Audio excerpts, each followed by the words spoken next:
Hablan los doctores, con Héctor Guerrero Heredia, Mario Lama y Ricardo Nieves. Hablan los doctores. Muy buenos días, amigos televidentes de su programa Hablan los Doctores. Hoy día 6 reiniciamos nuestras actividades aquí con ustedes y los especialistas en diferentes áreas de la medicina con quienes trataremos temas sumamente importantes, temas de discusión ahí en su casa, en el trabajo, en donde usted esté motivado por las conversaciones que nosotros producimos en este su programa Hablan los Doctores. Hoy me acompaña en esta mañana el doctor, abogado, periodista Ricardo Nieves. Nieves, ¿cómo está? ¿Cómo pasaste todo el fin de semana? Muy bien, gracias. Buenos días a todos y a todas. Saludo al equipo técnico de aquí, los muchachos en cámara. Y buenos días a todo el país. Parece un lunes. Parece un lunes. Y una semana calimocha, ¿no? Así es. Calimocha, como... No sentimos los 6 días, los 6 días de trabajo, sino Bien. como que se va a agotar rápidamente. Y como nos toca permanentemente hablar de temas vinculados a la salud, sería bueno iniciar hoy, que no tenemos a Héctor aquí, está en Wisconsin. Así es. Héctor está lejos. Está lejos. Por allá hay reserva indígena todavía. Por donde está el señor Guerrero Heredia hay indios norteamericanos, Sioux y ¿qué más?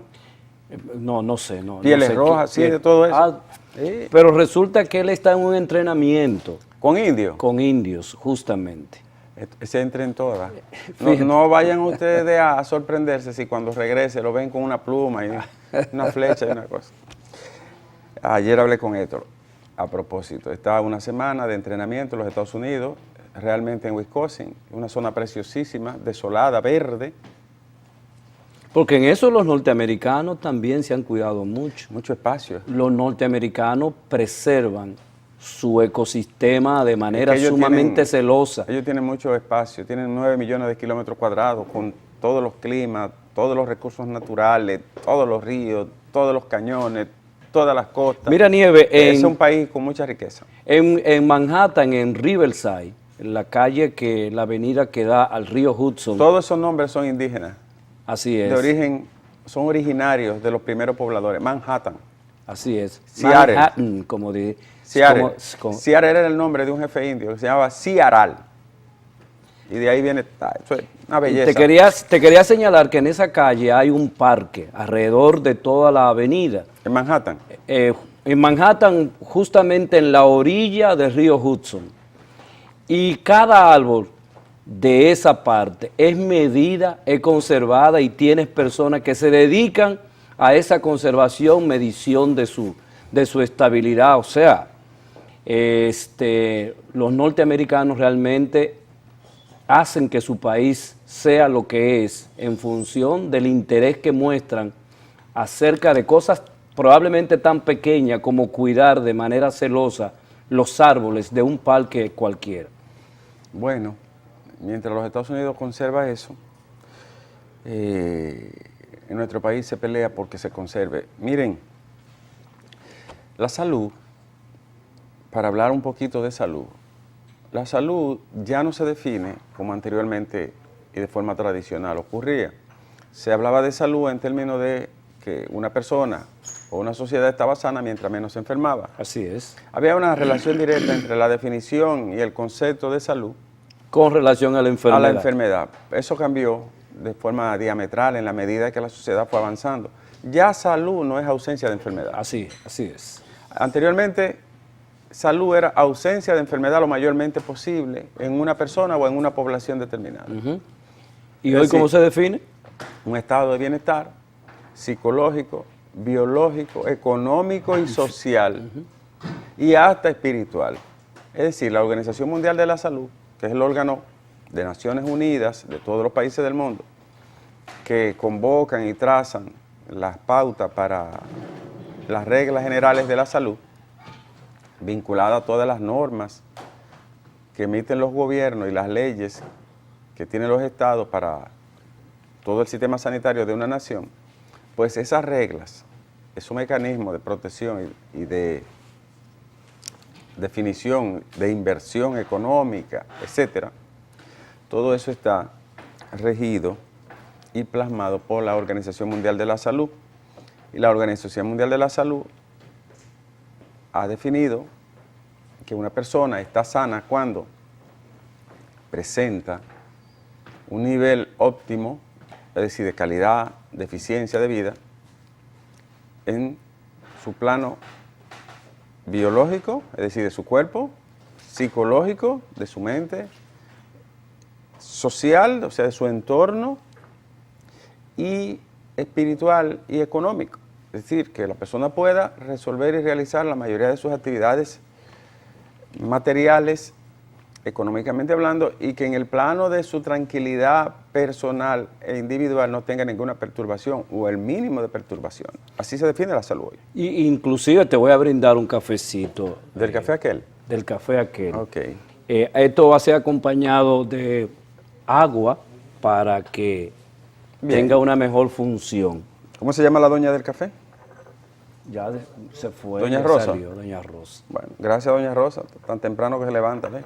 Pero fíjate que cuando Para darnos nosotros café. hablamos de salud, y es interesante siempre repetir este tema con relación a la salud, porque salud significa muchas cosas.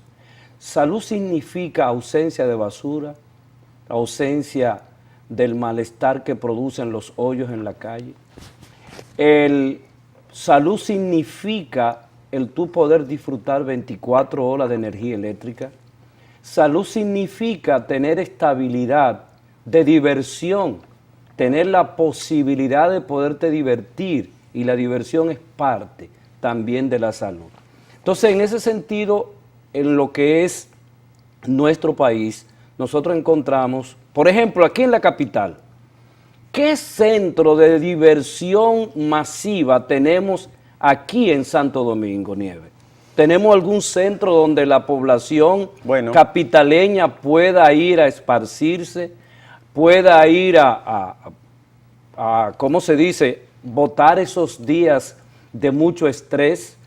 ¿En qué lugar los capitaleños podemos ir a hacer una diversión sana, muchas veces con costo mínimo o sin costo? ¿Existe ese lugar aquí en Santo Domingo? Mira qué ocurre. Las ciudades se diseñaron desde la antigüedad de una manera tal que los entes urbanos eran los privilegiados y las inmensas poblaciones eran rurales o subrurales o vivían en lugares remotos. Okay. En la Edad Media, por ejemplo, para buscar un tiempo, había una división de clase tan grande que los campesinos y las personas que vivían lejos de las ciudades, de los centros urbanos, tenían que vestirse de un color. Wow. Y los ciudadanos de primera se vestían de otro color. Los campesinos, estamos hablando del feudalismo. en la etapa baja de la Edad Media. Los campesinos se vestían de negro y de gris. Los campesinos. Y solo la clase privilegiada tenían derecho a ponerse ropa de color. ¿Tú estás entendiendo? Y la Edad Media es ayer, eso es ayer. Eso hace 500 años. Que finalizó, aunque en algunos lugares todavía sigue. va atravesándose. Entonces, los campesinos y las personas pobres y desheredadas y la plebe tenían que vestirse de negro o de gris, con el mismo capuchón, los mismos harapos, mientras que la clase privilegiada se vestía de color. La gente de la ciudad se conocía porque estaba vestido de forma diferente. Es decir, la ciudad fue un esfuerzo fundacional de los primeros grupos de poder y que tenían la posesión de la tierra, de la riqueza, del dinero. Cuando el feudalismo cae o empieza a resquebrajarse, toda esa gente desheredada que vivía en los campos y en las periferias y en la lejanía, como ya no tiene trabajo, porque las tierras ellos no están pegados a la tierra para producir, para subsistir, porque ya la tierra empieza a tener fronteras, esto es mío, esto de aquí para allá es tuyo, esto es mío. O sea, la propiedad privada toma su dimensión real. Empieza a redimensionarse, a diseñarse la propiedad privada. Fíjense cómo todo, señores, está generado por el factor político, ideológico y económico. Cuando llega, por ejemplo, el duque Eladio III, y dice, de aquí para allá es mío, y de aquí para allá es suyo, y de esa mata para acá es mío, y tú cerca ahí, y estos animalitos son míos.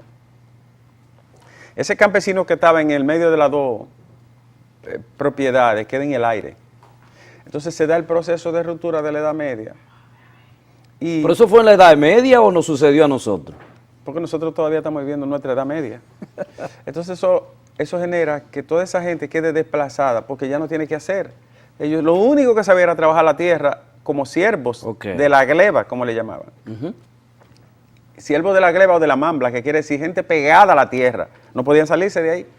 No eran esclavos propiamente, pero eran esclavos del dueño de la tierra y subsistían, si tenían familia ahí mismo dentro de eso. Por eso nos quedamos nosotros con la noción de la gente que cuida la finca, dentro de la que se le hace una casita, dentro de la misma propiedad del terrateniente, del que es poseedor de grandes cantidades de tierra, tiene su familia y sus hijos en su casita allá atrás. Esa es la herencia de la Edad Media, de la gleba. Entonces, ¿qué hace? A medida que avanza el proceso de capitalismo y que la producción empieza a privatizarse y a concentrarse cada vez en menos manos, la inmensa mayoría de todos esos desheredados de la tierra, ¿qué hacen? Emigran para la ciudad. Y ahí se genera, ¿sabe qué? Los grandes cordones. O sea, que esto no es de ahora. Claro. Los pobres de hoy son los marginados del siglo XX, los desheredados del feudalismo y de la Edad Media, y los esclavos de la Edad Antigua. Esto es un proceso histórico. Continuo. Entonces, toda esa gente coge para las ciudades. ¿Cómo subsisten en las ciudades? No tienen formación técnica, son analfabetas, no saben leer ni escribir, no saben casi hacer otra cosa que no sea la tierra. Ahí empieza una de las tipificaciones de la seguridad ciudadana de la ciudad más detallada, y empiezan a crearse los delitos. Por eso el delito es una construcción social. Empiezan a robar pan, a robar víveres, a robar comida en los restaurantes. Esa es la plebe. La plebe. Pero del otro lado también sucedía o sucede ese mismo acontecimiento. No, porque estamos hablando de que la gente que no tenía nada que hacer, ni que trabajar, ni poseer, lo único que tenía era la libertad ya. Es decir, los campesinos de la Edad Media, lo único que tenían en su vida era que no tenían traba para caminar. Y empezaron a emigrar. Ok, entonces ya llegó la emigración, empezó el robo, el hurto. Sí, fundamentalmente de propiedades, de cosas pequeñas para sobrevivir. Okay. Luego el robo se va expandiendo porque entonces se vienen las asociaciones, los grupos, los robos en camino, los robos en tren, los robos a comercio. Y todo eso los legisladores lo van tipificando. Robo agravado, robo nocturno, robo con escalamiento, robo a mano armada, robo con violencia. Y así se va creando. El derecho. Toda esta carpeta que nosotros llamamos derecho penal, derecho punitivo. ¿Cuándo empiezan las ciudades a ser inseguras? Cuando aumenta el número y el índice de delito y la inseguridad se torna en un problema de orden social. Y entonces, ¿tú sabes cómo le llaman los primeros monarcas a la seguridad? Salud pública. Salud pública. Wow. Siempre hay una vinculación directa entre la salud y la seguridad, desde la antigüedad. Y entonces cuando se daba la notitia criminis, información o noticia de un crimen, el rey mandaba, aprésenlo, agárrenlo. Y así empieza la persecución penal. Eso que llaman los juristas y los abogados, la acción pública, perseguir a donde quiera que se provoque un delito. El caso es que la ciudad, el entorno de la ciudad cambia los perfiles por completo. Aquellas ciudades amuralladas, con abadías, castillos, casas de poderosos, va cambiando. Ok. Porque entonces tiene un entorno fuera. Entonces empieza Gualey, Guachupita, 27 de febrero, Villa, ¿cómo se llama las villas? Villa Consuelo, Villa Juana, y rodean la ciudad los pobres desheredados de la tierra, como decía García Márquez. Y el fenómeno urbano va barriendo con todo. Fíjate que una ciudad tiene los perfiles de su misma gente. Así es. El caos y el desorden que hay en Santo Domingo, en cualquier actividad expresa el desorden y el caos que tiene la sociedad dominicana. Te señalo lo siguiente para continuar con ese recuento histórico y el análisis social vinculado a la salud. Recuerdo cuando era más pequeño que la parte este de Santo Domingo empezando desde el Puente Duarte hasta terminar a Los Tres Ojos, allá en Villamella, era una finca completa. Había absolutamente todos los frutos que existían en el país, estaban en esa parte. Pero usted va ahora, ¿y qué encontramos ahora? Bueno, se da el fenómeno después de la caída de Trujillo, porque en nuestro país Trujillo tenía un control urbano y rural de la sociedad, que hasta para tú mudarte, tú tenías que notificar. Pedir permiso. Y aquí usted va para allá. Entonces, el control urbano y rural, que era totalmente vertical de Trujillo, el alcalde, el soplón, el calié, el del SIN, el del partido, el guardia, el policía, todo ese control. El familiar del guardia. El familiar tuyo, que era trujillita, que te controlaba a ti. Entonces, ¿qué pasa? Ese control del trujillismo mantuvo una concentración rural con niveles de exclusión tremendos. Cuando cae la tiranía, se empieza a producirse un fenómeno interesante de movilidad hacia las ciudades, de gente que quiere que sus hijos estudien en colegios, en escuelas, que quieren energía, que quieren transporte, un carrito, y entonces se mueven a las ciudades. Ahora, el proceso se precipita porque una gran cantidad de esa gente que se mueve abandona las tierras, abandona los trabajos rurales y va a las ciudades, igualito que como ocurrió en la Edad Media, sin saber hacer muchas cosas, a conchar, a trabajar en fábrica, a barrer. Y a vender chuchería, en la calle. Entonces se inaugura ese fenómeno de la informalidad ya de manera abierta y se produce un proceso que es muy interesante que Roberto Casá y José Antinoe Fiallo llaman descampesinización. El campo se descampesina y empieza a vaciarse de los campesinos. Y entonces se produce un fenómeno urbano de precarización en la vivienda, en los servicios, en el ambiente, todo eso, un entorno totalmente hostil, de exclusión. Nada más hay que ir a la ribera de los ríos. Yo le dije a ustedes que yo fui hace como un mes, yo fui a donde están construyendo la segunda línea del metro, a ver aquello de el puente que está en la 17. Yo no había visto una pobreza acumulada, arremolinada, tan grande en todos los sentidos de la palabra, con un nivel de convivencia. Miren, los seres humanos necesitan espacio para esparcirse. 16 metros cuadrados. Esparcirse, ampliarse, respirar solo en algún momento. Así es. Que tú puedas escupir y no le caiga al vecino. Que tú puedas vocear, que tú puedas respirar. Que tú puedas intimidar. Todas esos estudios que se han hecho del hacinamiento, que va en contra de la salud psicológica, espiritual y física del ser humano, todos concuerdan en que las personas que están hacinadas, que están empaquetadas, que están apretujadas en villorrios de miseria, tienen un nivel de tolerancia menor. O sea, responden más violentamente. Son más agresivos. Son más agresivos, se enferman más, se producen más violaciones. Y se producen más enfermedades mentales. Más enfermedades mentales, más abuso contra menores, más violaciones, más incestos, que familiares terminan abusando de niños y niñas. Se produce mayor contagio social de los problemas humanos. Y entonces, un estudio hecho en Londres, hace unos años ya, una década tal vez, empezaron a observar a uno de los seres vivos que más se parece a nosotros, las ratas. Nos parecemos en todo, habilidad, destreza para sobrevivir. En el genoma se parece mucho a nosotros, el mapa humano.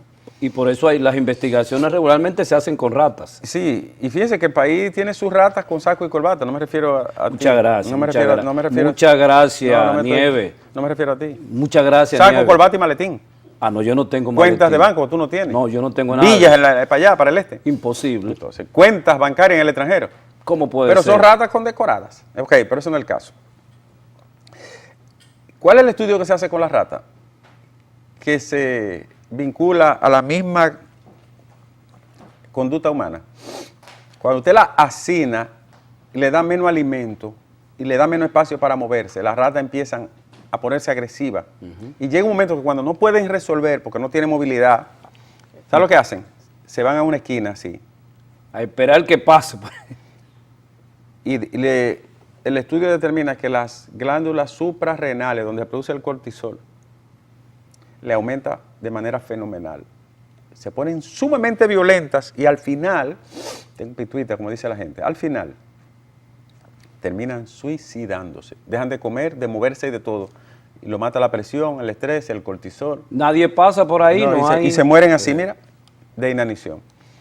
Pues todos los estudios en seres humanos, de forma empírica, determinan que las personas que están hacinadas, apretujadas, las personas que viven en condiciones de muy poco espacio, de muy poco aire, también se tornan violentas, agresivas, tienen comportamiento más enrarecido en términos de tolerancia y lógicamente que se producen las enfermedades en cadena, sobre todo las enfermedades primarias como la gripe y todo esto con mucha mayor frecuencia. La tuberculosis siempre se encuentra en familias pobres, de miembros que han tenido tuberculosis o de vecinos que están al lado, que le tosen y una gotita que se llaman gotitas de flujo, terminan absorbiéndola y se van a su pulmón. Porque también el que está al lado de esa persona, su sistema inmunológico no reacciona frente a estos elementos. Por eso los seres humanos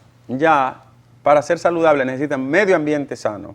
Pero Nieve, esparcimiento, una ecociudad, ciudades verdes, porque los árboles producen oxígeno, distinto a nosotros que consumimos oxígeno, lo metemos en nuestro pulmón, en nuestro tejido y lo botamos de vuelto en CO2, dióxido de carbono. El árbol hace lo contrario, recoge todo el humo y lo que nosotros botamos y por un proceso que se llama evapotranspiración y fotosíntesis con el sol, cogen el aire quemado y lo devuelven oxígeno en la noche. Por eso los árboles no son importantes porque son verdecitos y bonitos, es porque son indispensables para la vida, porque producen oxígeno. Casi la mitad del oxígeno que hay en el planeta Tierra lo genera la selva de la tropical, encabezada por la Amazonía. La Amazona. Entonces, hoy se está hablando de ecociudades, ciudades ecológicas, verdes, con árboles, que tenga armonía entre el paisaje creado, cultural del hombre, las grandes construcciones, etcétera, plazas, pero a la vez rodeado de unos bloqueadores especiales de la contaminación y productores de oxígeno, verdecitos, que son los árboles. Porque debemos recordar que aquí donde estábamos y en todo este sector, todo estaba sembrado, todo era árbol. Y hoy tenemos totalmente una diferencia, que esos árboles desaparecieron. Pero vamos a la pausa. Vámonos a la pausa y regresamos. Cuando regresemos vamos a hablar de cómo la ciudad de Santo Domingo perdió un lago artificial en un parque, en un pulmón ecológico que se llama Mirador Sur, que vino uno, lo rodeó y se lo cogió, siendo de todos nosotros. Regresamos. Hablan los doctores con Héctor Guerrero Heredia, Mario Lama y Ricardo Nieves. Hablan los doctores.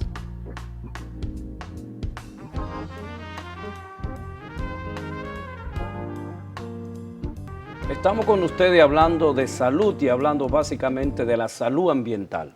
Nieve, tú agotabas o hacías la introducción acerca de que en el Mirador Sur está pasando un acontecimiento. Bueno, nos hemos quedado sorprendidos esta semana. Nos hemos quedado sorprendidos de que la distinguida periodista Luchi Plasencia va a hacerse una foto con una amiga, una familia, al lago artificial del Mirador Sur y de momento aparecen unos sujetos que le dicen, mire, usted no puede estar ahí. ¿Cómo que no puede estar aquí? No, eso es privado, eso lo reconstruyó el señor empresario fulano de tal y eso ya no es público. Ese es uno de los fenómenos que se llama privatización de los espacios públicos que se está dando en las famosas macrociudades, en las ciudades grandes, que es una de las consecuencias que generó la migración campesina a las ciudades, fundamentalmente a las ciudades que son polos productivos mayores, como la capital, Santiago, La Vega, San Pedro, San Francisco, etc. La Romana. Entonces, ¿qué genera esto? Privatización de los espacios públicos. El parquecito que antes era o la playita o el río, el balneario que era de todo y que todo el mundo disfrutaba de forma sana, ya no. Ya te ponen dos guachiman ahí, una soga, una cadena o una puerta, una verja y ya tú no puedes entrar. Para entrar tiene que pagar. Entonces, en el caso de esta denuncia que hace la periodista Luchi Plasencia sobre el lago Enriquillo en el Parque Mirador Sur, es una responsabilidad exclusiva del Ayuntamiento del Distrito Nacional, que es el gobierno de la ciudad, Y en términos ya más macro, es una responsabilidad del Ministerio de Medio Ambiente y Recursos Naturales, porque como se trata esto de un bioma de la ciudad, de un recurso de la biodiversidad, en la ciudad de Santo Domingo está regido, al tratarse de un parque, está regido también por el Ministerio de Medio Ambiente y Recursos Naturales. ¿Cómo se privatiza un lugar? Se cede a particulares la propiedad y el bien público que se supone que es de disfrute de toda la comunidad. Pero hay un intercambio ahí para darle a alguien eso. Lo más probable es que haya un negocio que se haya llevado a cabo, ese negocio entre el síndico o alcalde de la ciudad y el beneficiario de ese lugar primariamente común.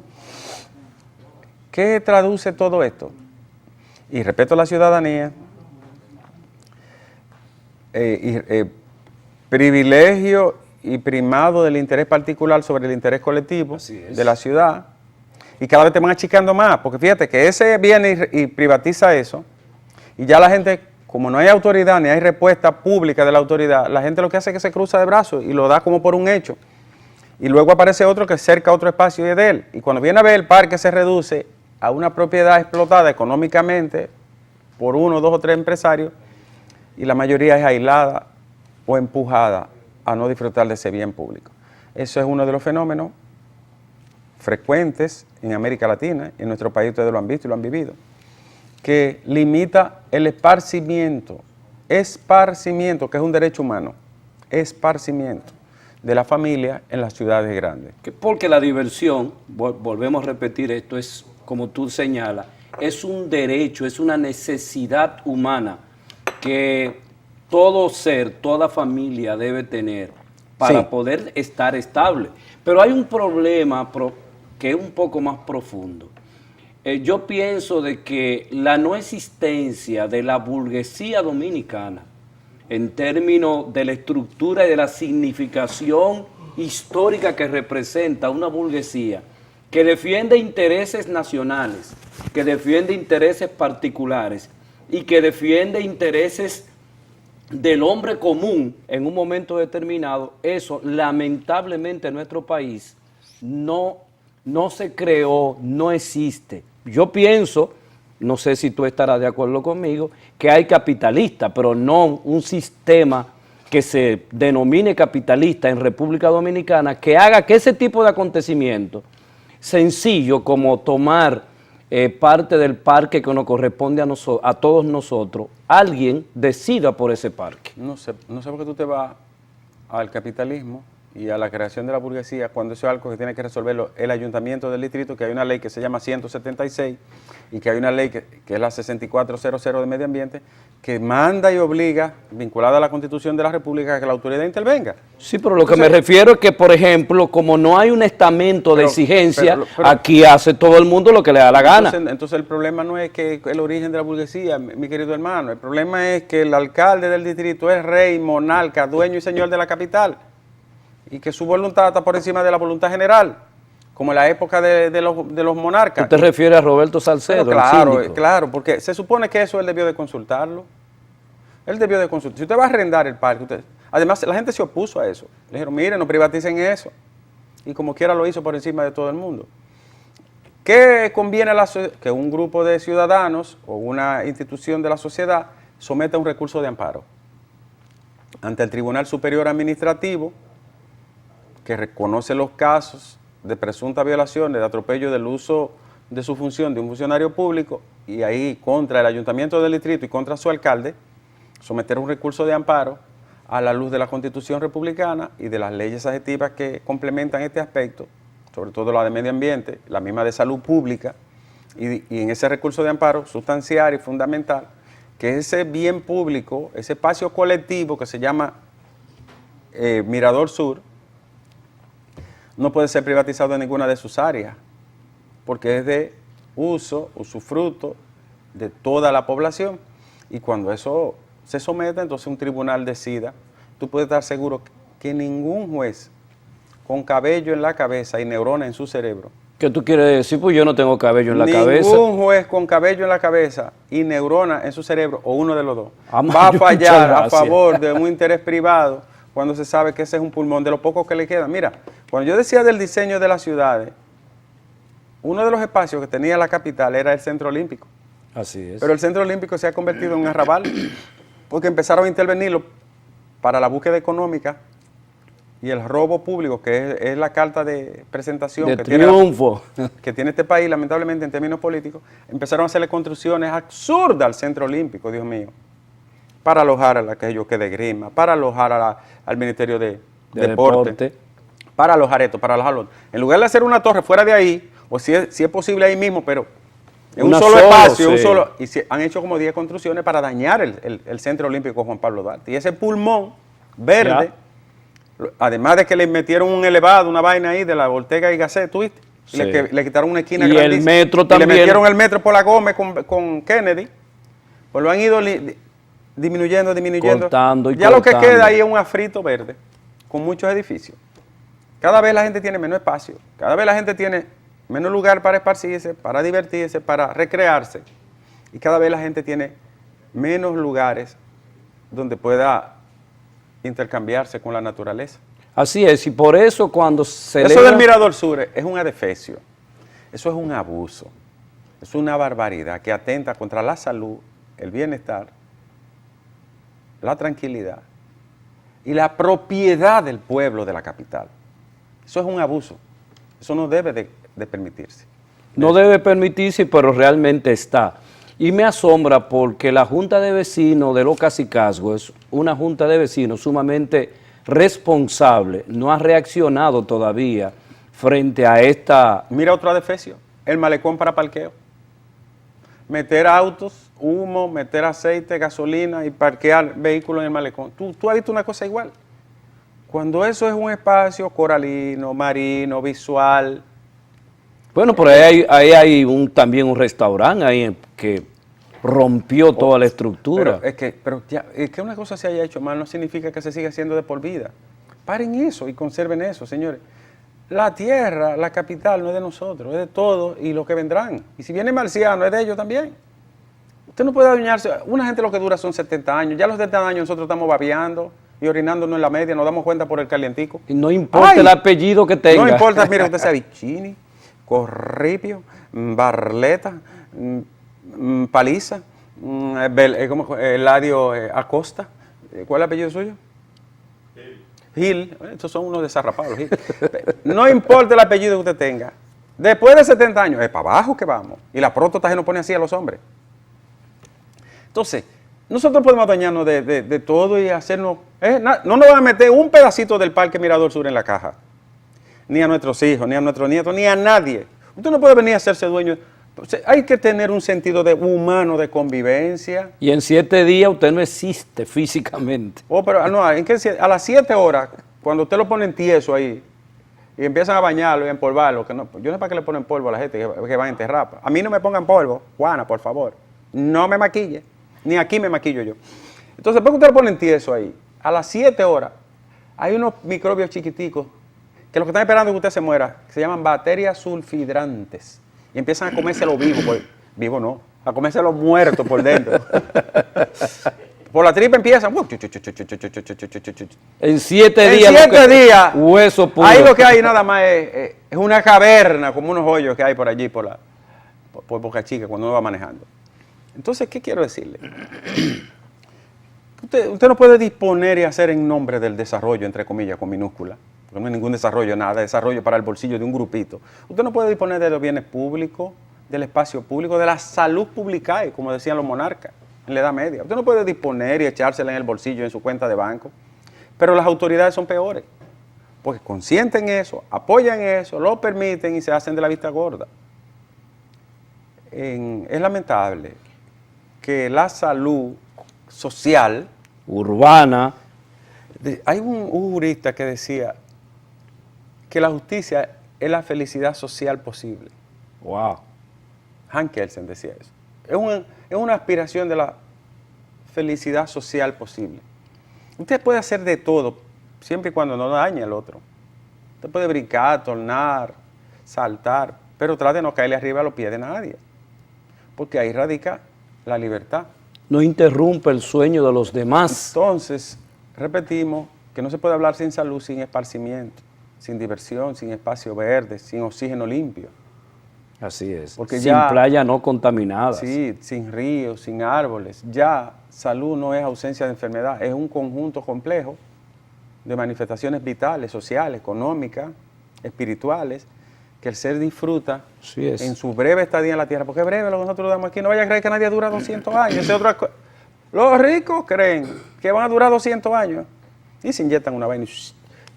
Tú sabes, hay una vaina que vale $5,000. Ajá. Sí, un Rejuvenate. ¿Qué cosa es Un esa? Rejuvenate. ¿Qué es eso? Que rejuvenece. Ah. Y tú vuelves otra vez y nada, lo que hace es que el pliegue se te esconde. Se te esconde el pliegue. Te inyecta y en 2 o 3 meses vuelve el pliegue. Guay, te sale la pata de gallina. $5,000 más. La boca del perrito. La boca del perrito es que la boca se le cae a uno. Estoy siendo muy drástico. Y vuelve $5,000. Guay. Y que ayuda las cuestiones, los canales de la cuestión aquella. Vamos a decirlo en términos llanos, que ayuda a la potencia sexual. Cuando la edad dice voy para allá, No es hay como la quien lo bachata, pare. es como la bachata aquella, y voy para allá. Entonces, nadie dura 125 años, ni 200 años. El último inmortal fue Balaguer y se murió. ¿Y por qué tú citas Balaguer? No, porque él creía que no iba a morir nunca. Ah, ok. Sí, y la gente de él creía que no iba a morir. Mire, la gente se muere y se pudre. Entonces vamos a tratar de convivir. Vámonos a ser ricos, vamos a tener mucho dinero, riqueza, poder, todo lo que queramos, pero sin dañar, sin estrujar, sin atropellar. Puede tener la sin riqueza. cogerme lo ajeno. Entonces, lo del Parque Mirador es un robo de lo ajeno. Es un robo. Justificado supuestamente según la nota de que este empresario remodeló el... Yo voy a coger el Parque Independencia y le voy a remodelar un ladito para mí y ahí voy a hacer Ok, una casucha. ok. Puedo hacerlo eso. Hago una inversión. Según esa lógica, sí. Sí. O me voy a coger los 3 ojos. Me voy a meter, hago una casita ahí, me llevo mis ratones pelados con Juana para allá, ¿verdad? Y hacemos nuestra guaridita. O aquí en la rotonda de la 27, O cojo a Guibia y la acerco. Esto es mío. esto es mío. ¿Se puede eso? Teóricamente no se puede, pero como estamos viendo, sí se puede porque este señor dice que eso es de él, y no solamente ahí, también que en el malecón es de él. En todas partes, en todos los pueblos del país ocurre ante la ausencia olímpica de las autoridades. De todas maneras, la salud es un concepto de colectividad. Colectividad. No podemos hablar de salud de forma individual. Mire, usted puede estar lo más sano y saludable posible. Si usted tiene un tuberculoso al lado y un HIV al lado, usted está preocupado. ¿Por qué? Porque son su entorno, su vecino. Si no le afecta físicamente, mentalmente lo intranquiliza. Así es. Por eso la felicidad posible de la que yo decía debe verse como un bien de la familia social, de la familia humana. Nadie es feliz solito. La felicidad es para ser compartida. Colectiva. La felicidad es un bien colectivo. Nadie es feliz de que él solo. Por eso tú ves que hasta los bebedores beben en compañía. Beben en compañía. Porque sí, Entonces, dicen, ¿cómo yo me voy a poner a beber No solo? solo, nadie bebe de que solito, así. Que no se debe beber, pero la gente bebe. Entonces, ¿usted ha visto algún bebedor de que solo, disfrutándose el mismo? No. Lo primero que hace el bebedor es que busca una comparsa. Una comparsa. Y tiene su compinche. ¿Por qué? Porque el ser humano es de cercanía. El ser humano es próximo, prójimo, hermano. Prójimo significa próximo, de proximidad. Por eso hay cercanía. ¿Tú sabes por qué la gente se abraza? ¿Por qué la gente se abraza? Porque el calor humano es necesario. ¿Tú sabes por qué la gente vive en una casa? ¿Por qué? Porque la gente necesita acercarse. El ser humano es, El ser social. pero es súper social. Hay ahora una técnica que habla de la necesidad de abrazar al otro. La necesidad de que otros sientan esa energía, Ya, yo quiero- el calor de Yo los quiero demás. abrazar a Condesa. A Condesa. Sí.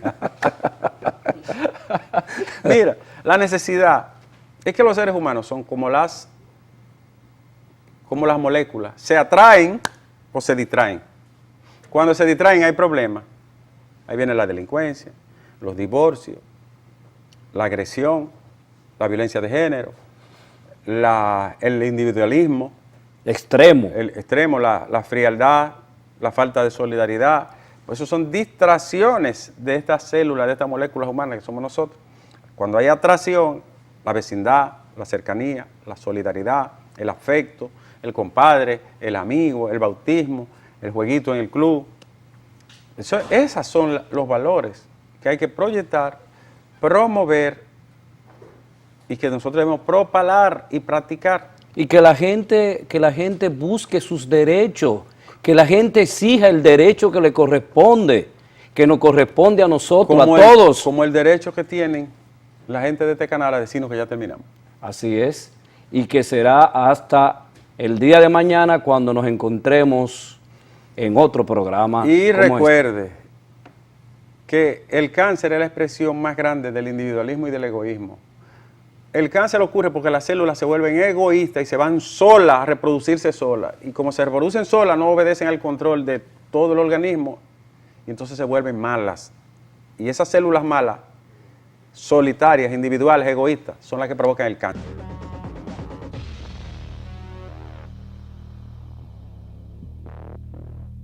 Muy buenos días a toda la República Dominicana.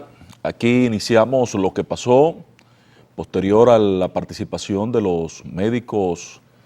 Hoy en la mañana estuvo el doctor Ricardo Nieves aquí.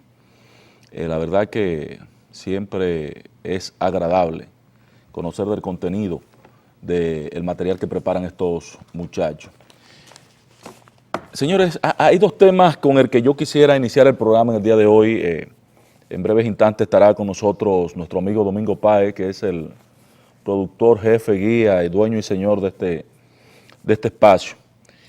Y ojalá y los muchachos puedan entrar a través de la web y buscar Elecciones de Panamá en Google, que la busquen. Y en Elecciones de Panamá hay una serie de gráficas que ellos pueden ver, y cuando las tengan presentes, hay unas encuestas que me gustaría compartir con ustedes. ¿Qué pasó en Panamá este fin de semana? Panamá el domingo pasado se materializaron las elecciones, el domingo 4, y ha ganado Juan Carlos Ávila. Es el candidato que estaba en tercer lugar en las encuestas. En ningún momento apareció en primer lugar ese muchacho. Una cosa que las encuestas van a tener que revisarse, porque todavía encuestas de 2 días antes de las elecciones, estamos hablando del viernes, manifestaban que ganaba Arias, Juan Carlos Arias, que es el candidato oficialista que llevaba el partido de Martinelli, que es el presidente actual.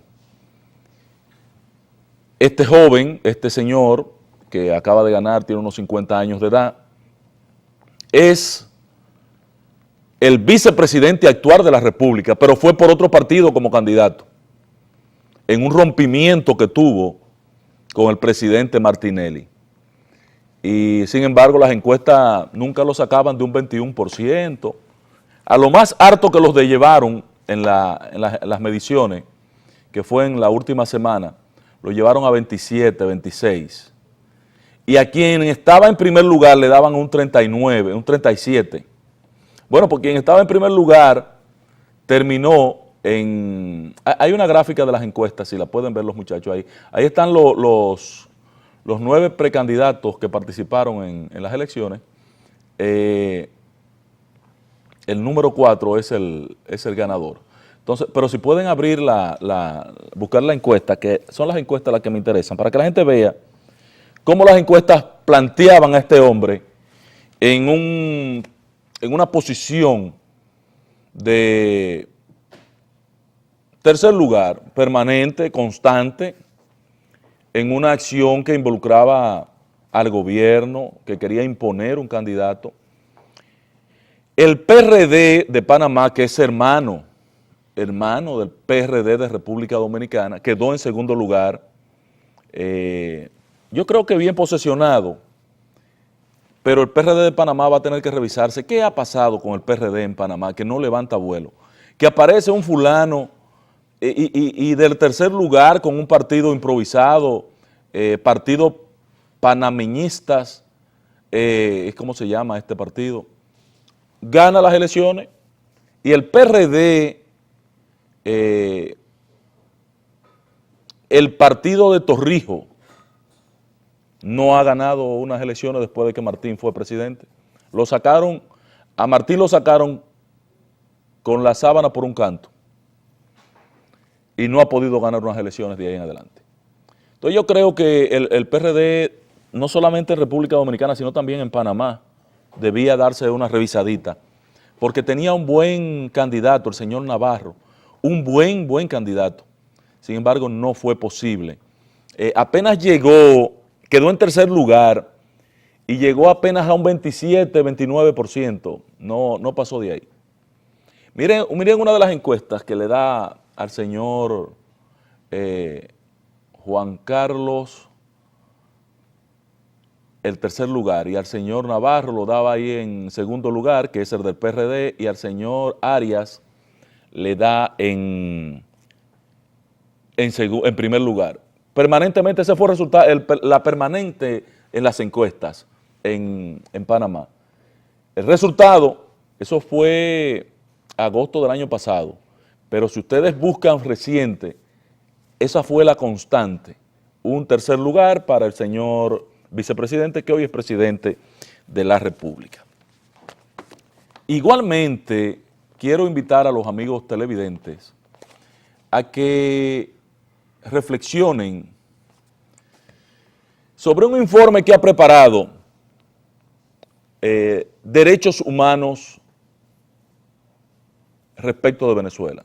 El informe general tiene varios capítulos, tiene un capítulo para cada una de las regiones de los países, pero en particular el de Venezuela es llamativo y yo quiero que la gente investigue sobre esta situación de Venezuela. La situación de las guarimbas, de las protestas, el tratamiento que le da el gobierno a los que protestan, a los protagonistas, a los jóvenes que protestan, cómo los motorizados, que son grupos afectos al gobierno, que andan en motores y armados, la policía y el ejército los protegen para que ellos sean los que maltraten a los protestantes, a los que protestan. Oigan bien, no es la guardia ni la que le da golpes. Miren, señores, yo he visto cosas de esos motorizados, que son los sectores afectos al madurismo que se ha organizado en los barrios, grupos de gente paga y armada en motores que andan de 2 y 3 motores juntos, pero con 2 personas en el motor. Entran a la universidad, le quitan la ropa a los muchachos. A las muchachitas no las han violado, pero las manosean y le hacen de todo. A los varones hasta los violan.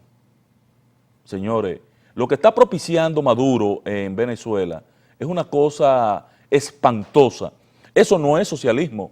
Miren, yo quiero demandar de los sectores que se hacen llamar o se hacen decir en República Dominicana socialistas, que inicien una campaña para que Maduro quite el título de que él tiene una revolución socialista, porque eso no puede ser socialismo.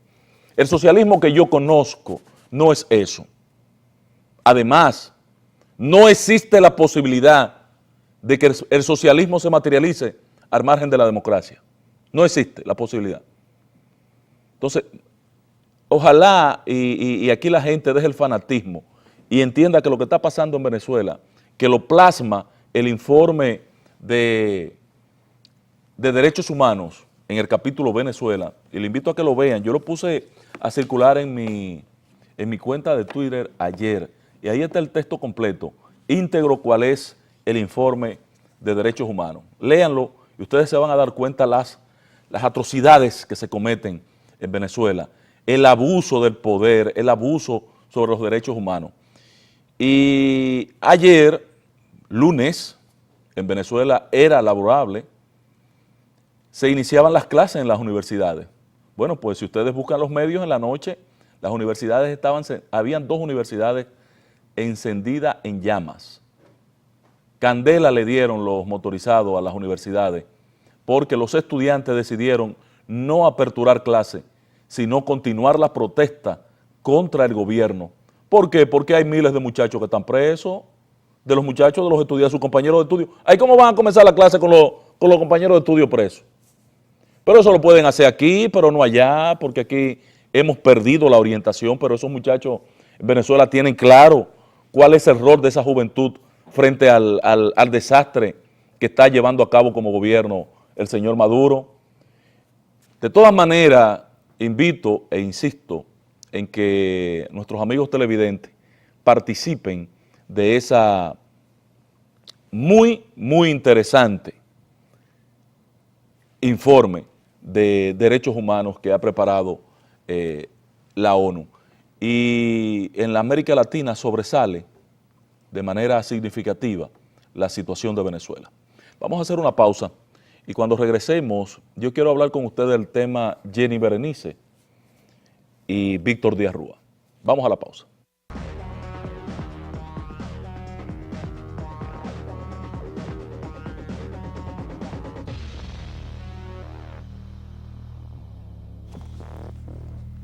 Bien, gracias por estar con nosotros. Continuamos en Lo que pasó. Esta es una producción de Domingo Páez. Nosotros tenemos un material que queremos compartir con ustedes. Antes de referirnos al tema de la fiscal Jenny Berenice y la jueza Cristo, que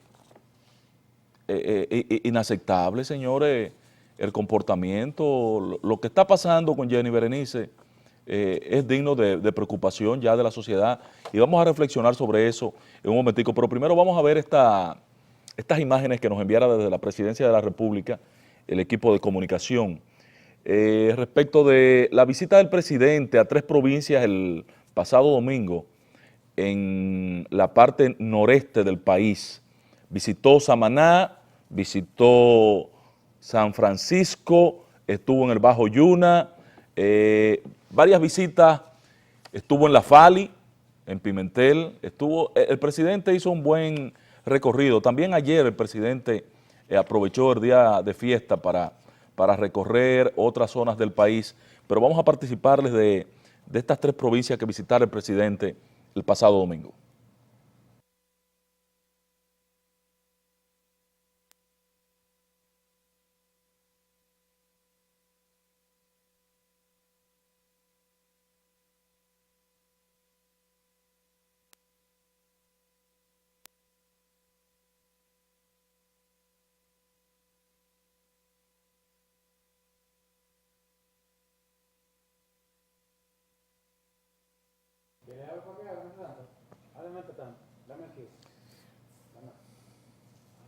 Sí, el presidente, no sé si ustedes han visto una foto que recoge algunos medios que estaba en una cooperativa donde él había llevado un incentivo y estaban produciendo chinola. El presidente estuvo caminando ese proyecto, también fue a la factoría, a la Fali, donde allí el presidente recorrió las instalaciones de la Fali luego de que el ministro Peralta se había comprometido, esa es la vista de la Fali, se había comprometido el ministro administrativo José Ramón Peralta en rehabilitar la Fali y ya está operando, están manejando el arroz de la región, lo estaban primero captando de los productores y ya están procesando arroz en la Fali. Esa es una de las factorías ícono del país que estaba cerrada, tenía ya 4 o 5 años cerrada. Qué bueno que el gobierno optó por reabrir estas instalaciones. El presidente, vamos a ver si tiene sonido, porque ya el presidente en este recorrido no solamente visitó la Fali, el proyecto de la producción de chinola, sino que también visitó el Bajo Yuna, donde él había inaugurado un hospital recientemente y quería ver cuál era la parte operativa. Ustedes lo ven ahí en la chinola.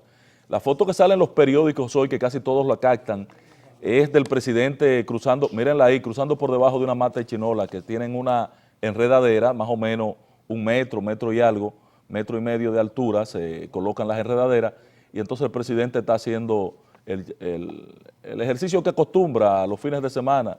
Cuando uno brinca un charco, está haciendo un ejercicio de esta naturaleza, y a la gente parece que le gusta esta situación. El proyecto, ese es el proyecto de las chinolas, pero más adelante el presidente va a visitar el hospital y luego va al proyecto donde se destila, se hace una destilación de orégano. La verdad que no me imaginé, no conocía esa parte del orégano en que se podría ser destilado.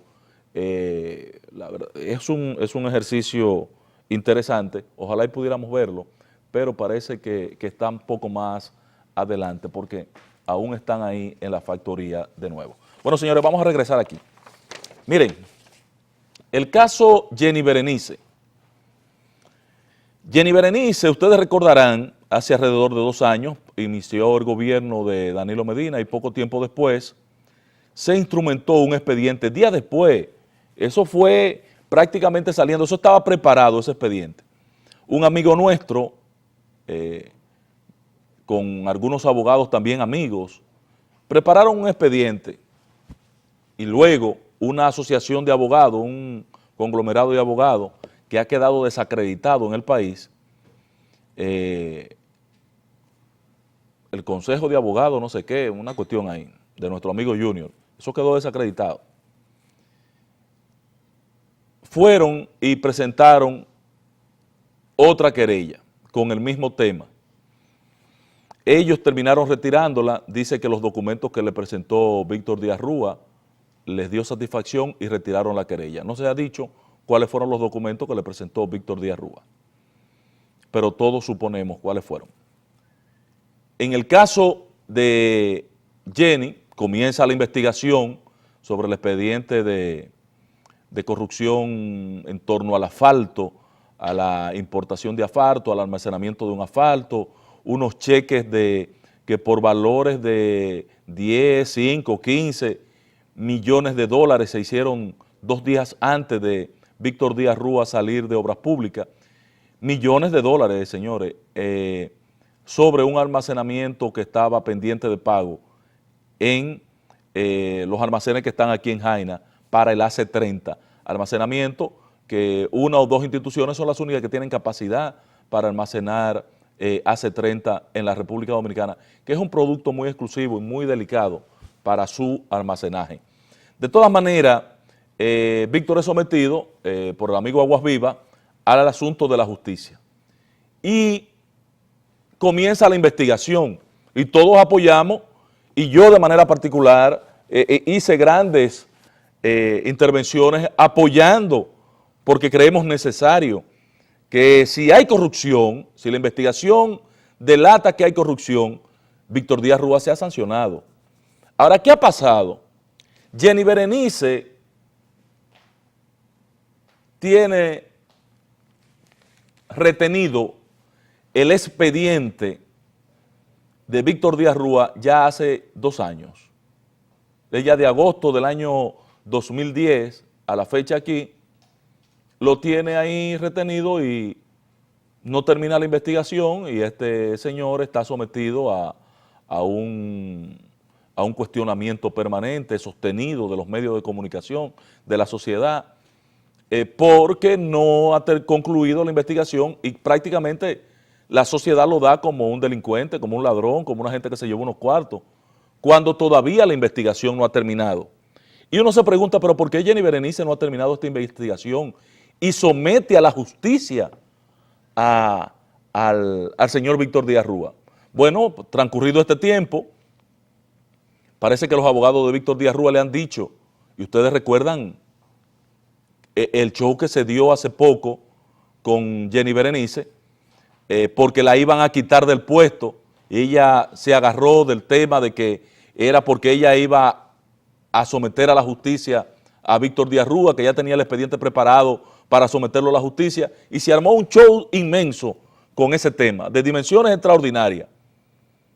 Paralizó el país, enfrentó sectores de toda la naturaleza, Jenny Berenice, con ese tema de Víctor Díaz Rúa. Bueno, pues ahora el señor Víctor Díaz Rúa le dice, pero ven acá con sus abogados, ven acá, después de 2 años como que ya debían someterme a la justicia, si yo soy corrupto o no, y esto, que yo soy un adversario de Víctor Díaz Rúa, yo lo apoyo.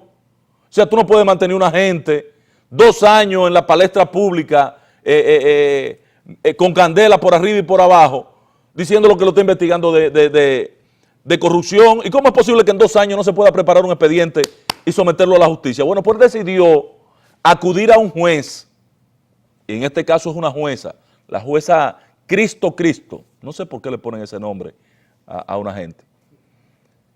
Ella está apoderada de una instancia de Víctor Díaz Rúa de que se archive el expediente si no hay prueba en su contra. ¿Cómo es lógico? Pues si en 1 año y medio, casi 2 años, la Fiscalía no ha tenido la capacidad de construir un expediente, investigar las pruebas que llevó el señor Aguas Vivas, porque él llevó sus pruebas inclusive, o sea, no es un expediente que esté en el aire, no es una denuncia, es una querella que ha presentado el señor Aguas Vivas, documentada, con copia de cheque, con todo un expediente. Entonces la Fiscalía no prepara esa acusación, y entonces Jenny Berenice, que aquella vez se agarró, montó un show de que lo que querían era quitarla, y ciertamente yo creo que ella estaba suspendida ya como promovida, la iban a llevar a otro lugar como procuradora de corte, como fiscal, procuradora fiscal. Sin embargo, ella sigue en el puesto después de ese show, y ahora vuelve y da otro show, y está dando un show innecesario. Ahora ha agarrado a la jueza y le dice, usted, a la jueza, usted y yo sabemos por qué usted está en ese caso. ¿Qué quiere decir Jenny Berenice con esto? Está asumiendo que sectores de poder, que eso es posible, como está el estatus de la justicia en la República Dominicana, que entre Leonel y 2 de sus colaboradores más manejan la justicia porque la tienen en un bolsillo aquí atrás, aquí en el bolsillo de atrás, en el bolsillo derecho tiene Leonel y su grupo, la justicia dominicana. No tengo duda de que esa jueza tenga la intención de resolver este caso en favor de Víctor Díaz Rúa, dice Jenny Berenice, o deja ver Jenny Berenice. Ahora, lo que no le luce a Jenny Berenice es demandar de esta jueza un comportamiento ético y profesional cuando ella no lo ha tenido, que en 2 años no ha podido construir un caso y tiene esto como un escudo, una excusa para mantenerse en el cargo de fiscal del Distrito Nacional, que es la impresión que a mí me queda. Que ella está utilizando este tema del caso de Víctor Díaz Rúa para que no la muevan de ese caso, de esa posición de fiscal del Distrito Nacional. Y esto es penoso. Nosotros no podemos permitir como sociedad que la justicia, que es el soporte fundamental, el garante, el guachimán de la vida en democracia, tenga este tipo de escenario, de procesos en el que está asumiendo al Poder Judicial, a ese estamento sagrado de la vida, del estamento judicial que es el Ministerio Público, el show que tiene montado Jenny Berenice, el show que ha estado dando con este caso de Víctor Díaz Rúa, a quien a mí me gustaría que lo trancaran y que le decantaran por lo menos 6 meses, 10 años, lo que sea, que devuelva, si se llevó algo, que se lo devuelva, si hubo corrupción en el pago de esos últimos pagos que hizo en los últimos 2 días, los días 14 y 15 de agosto, antes de salir del Ministerio de Obras Públicas. Si hay corrupción, que lo sancionen, pero que no sea esto un instrumento para que duremos 2 o 3 años o más investigando a un hombre para mantenerlo al sarto de la purga y no construir ciertamente un expediente. Jenny Berenice ha tenido tiempo, condiciones para construir ese caso. Y algo más, la Cámara de Cuentas le dijo a Jenny Berenice que no tenía por qué esperar el informe de Cámara de Cuentas para instrumentar el expediente de Víctor Díaz Rúa, porque ella tiene mecanismos y elementos para encauzar a Víctor Díaz Rúa sin tener la necesidad de la espera del informe de Cámara de Cuentas. Y además, también tiene la posibilidad de contratar a una empresa auditora que rinda un informe de manera individual e independiente. Pero creo que Jenny Berenice está terminando muy mal su gestión al frente de la Fiscalía del Distrito Nacional. Este cargo no es para un vedetismo permanente, eso se aprovecha en escenario, pero no para un ejercicio de vedetismo permanente. Vamos a pedirle a nuestro amigo director si tiene el segundo material que ha preparado, que ha enviado a la Presidencia de la República, que tiene que ver con la provincia de Mao, Valverde y Mao. En Esperanza el presidente inauguró algunas escuelas y creo que esta sí tiene sonido. Vamos a ver. El licenciado Danilo Medina.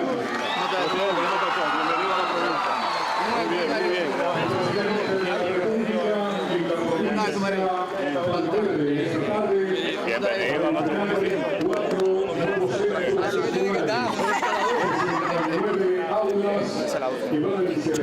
regocijada esta tarde en la visita del jefe del Estado, que ya saluda a todos desde la tribuna, donde estarán presidiendo el acto de esta tarde.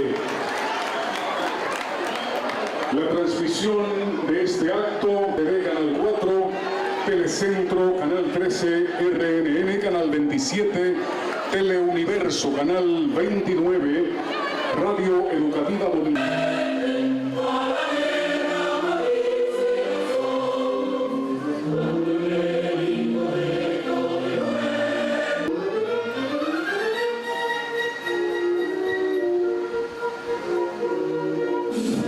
Este acto de entrega de todas las edificaciones es un centro escolar de 18 aulas construidas. Y la bendición de Dios Todopoderoso, Padre, Hijo y Espíritu Santo, descienda sobre estas obras, sobre ustedes, sobre todas las autoridades y permanezca para siempre. Amén. Señores empresarios, padres, amigos de la escuela, señora. Estas escuelas, además de la construcción de nuevas aulas y la remodelación de otras, se les han construido laboratorios de informática, dependencias administrativas, canchas mixtas y, por supuesto, sus respectivas cocinas y comedores, beneficiando a 2.205 estudiantes de manera directa, los que verán modificar positivamente sus vidas con la incidencia de estas nuevas instalaciones del plantel escolar y con la satisfacción de alimentación y tiempo de productividad bajo el nuevo sistema escolar con el que el presidente de la República está impactando al país y al segmento más importante de la población nacional, los niños y los jóvenes. En representación de los estudiantes, padres, madres, el equipo directivo y docente, agradecemos a Dios y a usted, honorable presidente, por este acontecimiento tan especial, donde nos hace formal entrega de este moderno centro educativo de jornada extendida. Nos sentimos orgullosos y comprometidos con este gran sueño hecho realidad, donde seremos los protagonistas de nuestro desarrollo intelectual y potencial humano, iniciando una nueva historia que marcará la diferencia en la educación dominicana y en especial de esta comunidad, haciendo en ella lo que nunca se había hecho. Señor presidente, en la educación esperanceña estamos llenos de orgullo y comprometidos con esto. Disculpen. Señor presidente, en la educación esperanceña estamos llenos de alegría y satisfacción por por tantas obras valiosas y hermosas que desarrolla en esta comunidad el gobierno que usted conduce. Todo esto en favor de los más necesitados de la sociedad. Muchas gracias. Manos a la obra y que Dios le bendiga.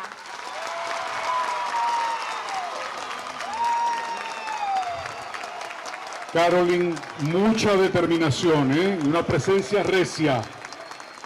Carolyn Hernández, ahora se van a unir a ella, constitucional de la República Dominicana.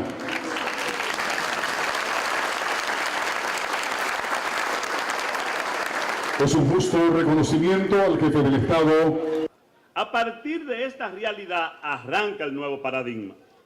La jornada de tanda extendida es un concepto global, integral y multidimensional de la educación. Su implementación eficiente ataca los flancos débiles del sistema educativo, como el horario y el calendario escolar, el contenido curricular, la formación y capacitación de nuestro magisterio, la alimentación, higiene y salud de nuestros estudiantes. Es por estas razones que la tanda extendida es un concepto integral. No solo es la construcción de 28.000 nuevas aulas, no solo es alimentar a nuestros alumnos y maestros, no solo es formar y capacitar al magisterio, no solo es mantener a nuestros niños, niñas y adolescentes fuera de las calles. No es solo eso. Es mucho más. Es la concepción de una nueva educación para la formación integral del nuevo ciudadano dominicano. Y los restantes 3 que está entregando el señor presidente de la República esta tarde. Una vez culminado el acto de la Escuela Básica Ramón Matías Bella, el presidente de la República se dirige a la Básica Buen Samaritano, aquí en Esperanza, para proceder también allí a cortar la cinta y entregar a los estudiantes que le esperan este plantel escolar. La Básica Buen Samaritano en Esperanza, el grupo de aulas, dotada de aulas para educación inicial, laboratorios de informática, rincones tecnológicos, biblioteca, espacios administrativos, salón de profesores, salón de orientación, área de enfermería, salón multiusos, cocina, comedor, plaza cívica y cancha. El jefe del Estado ha ordenado la construcción de este centro escolar. 655.790 pesos.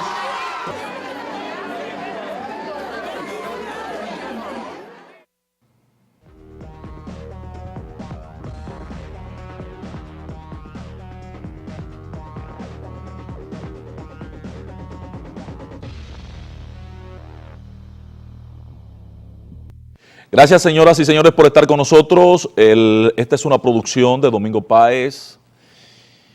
Yo no quiero comprometer el nombre de lo que pasó, pero bueno, voy a tomar la libertad, ante la ausencia de Domingo Páez en el día de hoy, me voy a tomar la libertad de abordar este tema y hacerlo a nombre mío, no un espacio, no responsabilizando al programa.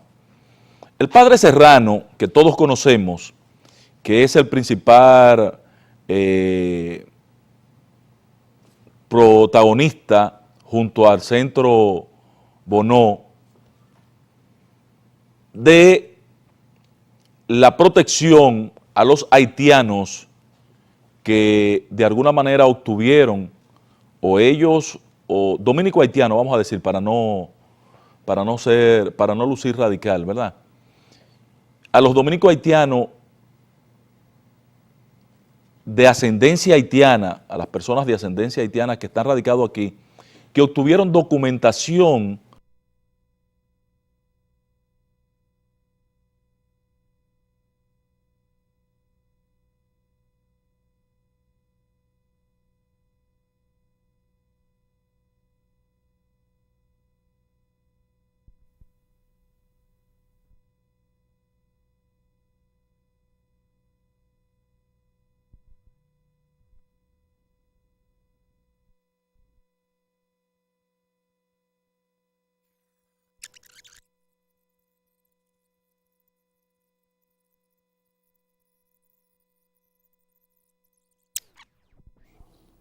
comunitarios.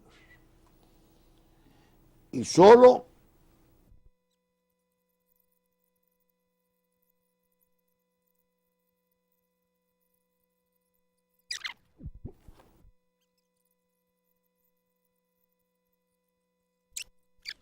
autismo.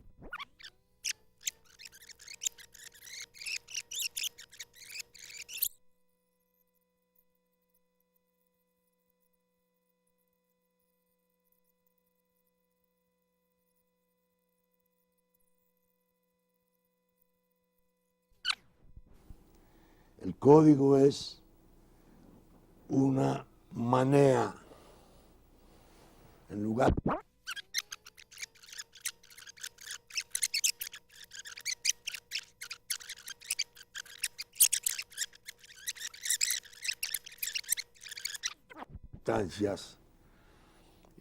increíbles.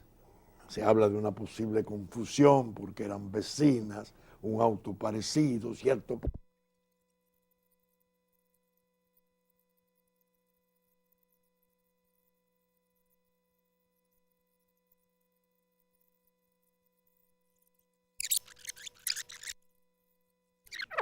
Me fui y me fui sin poder.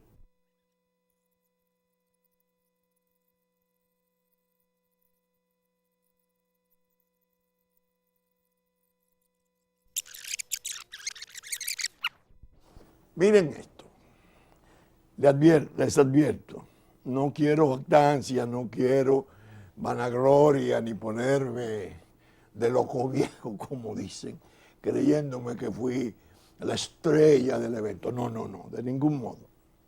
Mis participaciones fueron serias, sobrias, conceptuosas, pero yo no puedo callar tampoco la simpatía que despertaron, y voy a explicar por qué. Esta es la foto, la llamada foto de familia. Si la puedes retirar un poco.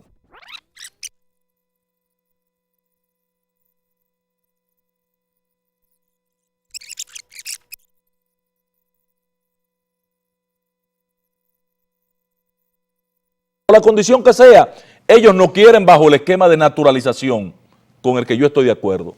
Bueno, pero hay que abrirle la brecha, hay que abrirle el espacio y hacerlos, ellos quieren ser dominicanos y hacerlos dominicanos, porque en este momento ni son dominicanos y están propiciando un limbo, una situación jurídica no deseable para sus descendientes, cuál es el caso de ellos. Al padre Serrano que reflexione, porque la acusación de traidor va a pesar sobre él durante mucho tiempo y podría malograr su carrera, que podría ser una carrera exitosa. Nos vemos mañana.